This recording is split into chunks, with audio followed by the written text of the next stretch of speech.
Haldibari block প্রশাসনের উদ্যোগে ব্লকের বিভিন্ন অঞ্চলের গুরুত্বপূর্ণ ও জনবহুল মোড়ে নির্মিত শৌচাগারের উদ্বোধনের মাধ্যমে বিশ্ব শৌচাগার দিবসে সামিল হলেন হলদিবাড়ি ব্লকের বিডিও রেঞ্জি লামো শেরপা।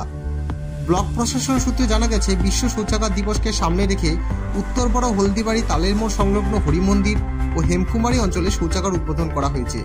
প্রতি বছর 19শে নভেম্বর বিশ্ব শৌচাগার দিবস উদযাপিত হয় সারা বিশ্বে। এবছর বিশ্ব শৌচাগার দিবসের থিম টয়লেট হলো বিশ্ব শান্তির জায়গা। সারা বিশ্বে 40 লাখ মানুষ নিরাপদ পয়ঃনিষ্কাশন ছাড়াই বাস করে এবং বিশ্বব্যাপী প্রায় 67 কোটি মানুষ খোলা জায়গায় শৌচকর্ম করে, যার ফলে জনমানসে অনেক বিরূপ প্রভাব পড়ে। গবেষকদের এক সমীক্ষায় 2015 সালে বিশ্বব্যাপী ডায়রিয়া সংক্রমণের মোট ঘটনার 58% অনিরাপদ জল, অপর্যাপ্ত হাত ধোয়া, দুর্বল পয়ঃনিষ্কাশন এবং দুর্বল স্বাস্থ্যবিধি পালনের কারণে হয়েছিল বলে তুলে ধরা হয়েছে।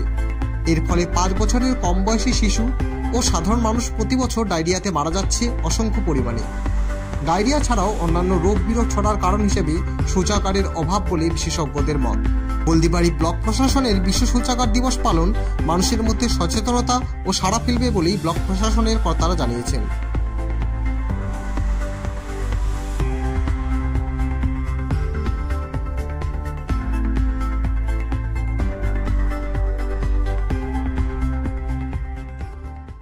আপনারা দেখছেন নর্থ বেঙ্গল সমাচার, উত্তরের বার্তা, সত্যের পথে।